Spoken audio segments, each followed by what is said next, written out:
श्री वाराह पुराण 75वां अध्याय जम्बूद्वीप से संबंधित सुमेरु पर्वत का वर्णन। भगवान रुद्र कहते हैं, विप्रवर, अब मैं जम्बूद्वीप का यथार्थ वर्णन करूंगा, साथ ही समुद्र और द्वीपों की संख्या एवं विस्तार का भी वर्णन करूंगा। उन सब द्वीपों में जितने वर्ष और नदियां हैं उनका तथा पृथ्वी आदि के विस्तार का प्रमाण, सूर्य एवं चंद्रमा की पृथक गतियां, सातों द्वीपों के भीतर वर्तमान हजारों छोटे द्वीपों के नाम, रूपों का वर्णन, जिनसे यह जगत व्याप्त है, उनकी पूरी संख्या बताने के लिए तो कोई भी समर्थ नहीं है। फिर भी मैं सूर्य और चंद्रमा आदि ग्रहों के साथ उन सातों द्वीपों का वर्णन करूंगा, जिनके परमाणु को मनुष्य तर्क द्वारा प्रतिपादन करते हैं। वस्तुतः जो भाव सर्वथा अचिंत्य है, उनको तर्क से सिद्ध करने की चेष्टा नहीं करनी चाहिए। जो वस्तु प्रकृति से परे है, वही अचिंत्य का लक्षण है, उसे अचिंत्य स्वरूप समझना चाहिए। अब मैं जम्बूद्वीप के 9 वर्षों का तथा उनके योजनों में फैले हुए उनके मंडलों का यथार्थ वर्णन करता हूँ, तो उसे सुनो। चारों तरफ फैला हुआ यह जम्बूद्वीप लाख योजनों का है।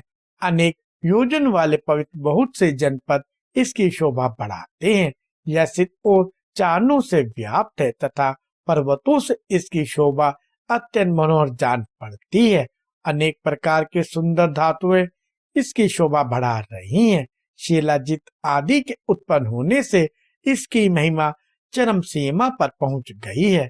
पर्वतीय नदियों से चारों तरफ यह चमचमा रहा है।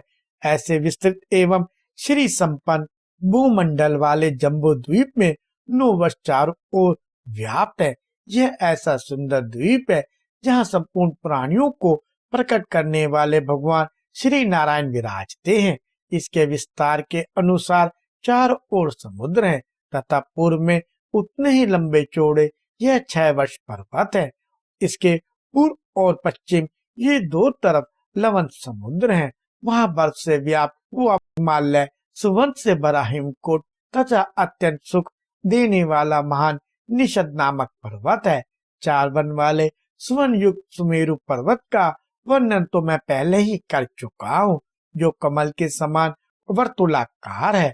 उसके चारों भाग बराबर हैं और वह बहुत ऊंचा है। उसके पार्श्व भागों में परम ब्रह्म परमात्मा की नाभि से प्रकट हुए तथा प्रजापति नाम से प्रसिद्ध एवं गुणवान ब्रह्मा जी विराजते हैं। इस जम्बूद्वीप के पूर्व भाग में श्वेत वन वाले प्राणी हैं, जो ब्राह्मण है। जो दक्षिण की ओर पीत वर्ण है, उन्हें वैश्य माना जाता है। जो पश्चिम की ओर सिंहराज के पत्र की आभा वाले हैं, उनको शूद्र कहा गया है। इस सुमेरु पर्वत के उत्तर भाग में संचय करने के लिए इच्छुक जो प्राणी तथा जिनका वर्ण लाल है, उन्हें क्षत्रिय की संज्ञा प्राप्त हुई है। इस प्रकार वर्णों की बात कही जाती है। स्वभाव, वर्ण और परिमाण से इसकी गोलाई का वर्णन हुआ है। इसका शिखर नीलम एवं वैदुर्य मणि के समान है। वह कहीं श्वेत, कहीं शुक्ल और कहीं पीले रंग का है। कहीं वह धतूरे के रंग के समान हरा है और कहीं मोर के पंख की भांति चितकबरा है। इन सभी पर्वतों पर स्थित और चारंगन निवास करते हैं। इन पर्वतों के बीच में 9000 लंबा चौड़ा विष्कम नाम का पर्वत कहा जाता है। इस महान सुमेरु पर्वत के मध्य भाग में इलावित वर्ष है। इसी से इसका विस्तार चारों ओर फैला हुआ 1000 योजन माना जाता है। इसके मध्य में धूम रहित आग की भांति प्रकाशमान महामेरु है।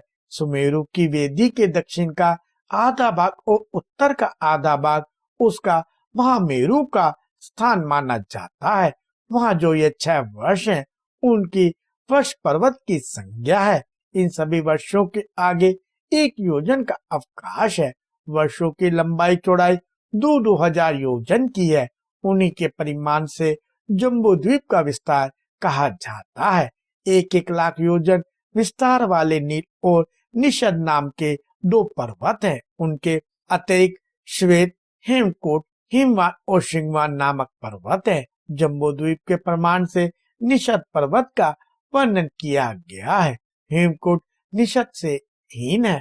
वह उसके 12 भागों के ही तुल्य है।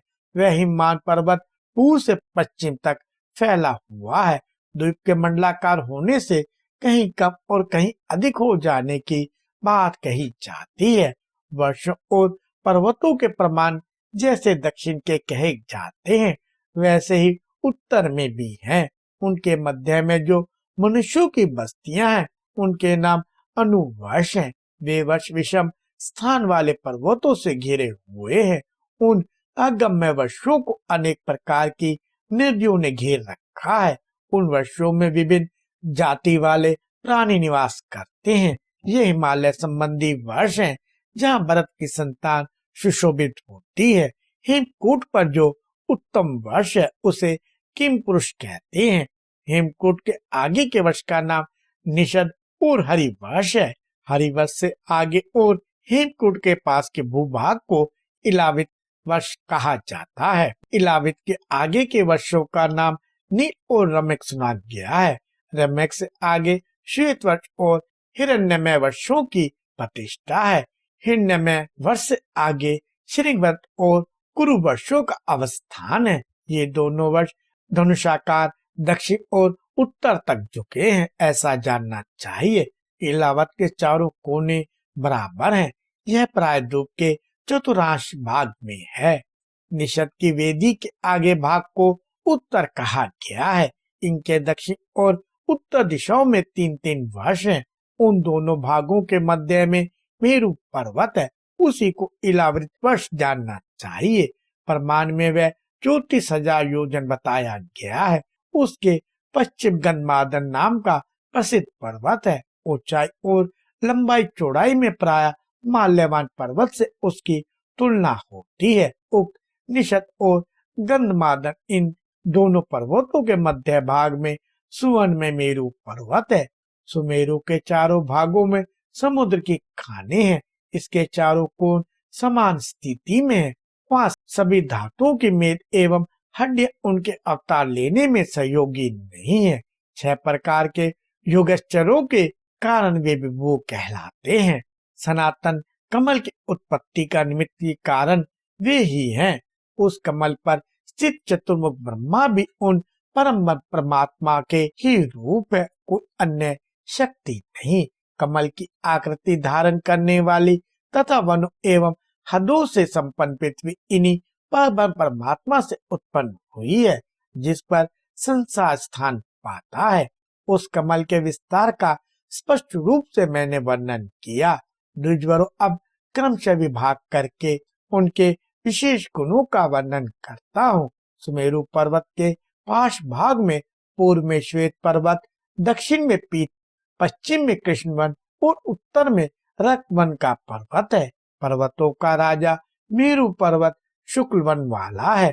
उसकी कांति प्रचंड सूर्य के समान है तथा वह भूमृत अग्नि की भांति प्रदीप्त होता रहता है एवं 84,000 योजन ऊंचा है।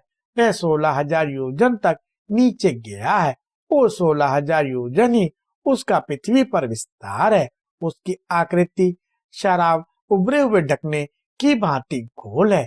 इसके शिखर का ऊपरी भाग 32 योजन के विस्तार में है और 96 योजन की दूरी में चारों तरफ यह फैला है। यह उसके मंडल का प्रमाण है। यह पर्वत महान दिव्य औषधियों से संपन्न तथा प्रशस्त रूप वाले संपूर्ण शोभनीय भवनों से आवृत है। इस पर संपूर्ण देवता, गंधर्वों, नागों, राक्षसों तथा अप्सराओं का समुदाय आनंद का अनुभव करता है। प्राणियों को सृजन करने वाले ब्रह्मा जी का भव्य भवन भी इसी पर शोभा पाता है। इसके पश्चिम में भद्राश्व, भारत और केतुमाल है। उत्तर में पुण्यवान कुरुओं से सुशोभित कुरुवंश है। पद्मरूप उस मेरु पर्वत की कर्णिका चारों ओर मंडलाकार फैली हैं। योजनों के प्रमाण से मैं उसके दैर्घ्य का विस्तार बताता हूँ। उसके मंडल की लंबाई चौड़ाई हजारों योजन की है। कमल की आकृति वाले उस मेरु पर्वत के केशर जालों की संख्या 69 कही गई है। वह 84,000 योजन ऊंचा है। वह लंबाई में 1 लाख योजन और चौड़ाई में 80,000 योजन है। वहाँ 14 योजन के विस्तार में 4 पर्वत हैं। कमल पुष्प की आकृति वाले उस मेरु पर्वत के भी नीचे 4 पंखुड़ियां हैं। उनका प्रमाण 14,000 योजन है। उस कमल की सुप्रसिद्ध कर्णिकाओं का तुम्हारे सामने जो मैंने परिचय दिया है, अब संक्षेप से मैं उसका वर्णन करता हूँ। तुम चित्त को एकाग्र करके सुनो। द्विजवरों, कमल की आकृति वाले उस मेरु पर्वत की कर्णिकाएं सैकड़ों मणिमय पत्थरों से विचित्र रूप से सुशोभित हो रही हैं। उनकी संख्या 1,000 है। मेरु गिरियों में 1,000 कंदराएं हैं।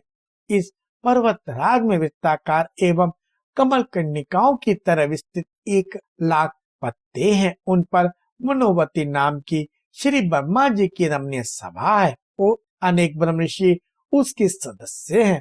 महात्मा, ब्रह्मचारी, विनयी, सुंदर व्रतों के पालक, सदाचारी, अतिथि सेवी ग्रस्त, विरक्त और पुण्यवान योगी पुरुष उस सभा के सभासद है। इसमें ही मेरा निवास है। इस सभा मंडल का परिमाण 14,000 योजन है। वह रत्न और धातु से संपन्न होने के कारण बड़ा सुंदर और अद्भुत प्रतीत होता है। उस पर अनगिनत रत्नमणि में तोरण युक्त मंदिर है। ऐसे दिव्य मंदिरों से वह पर्वत चारों तरफ से घिरा है। वहाँ 30,000 योजन विस्तृत चक्रपात नाम से विख्यात एक श्रेष्ठ पर्वत है।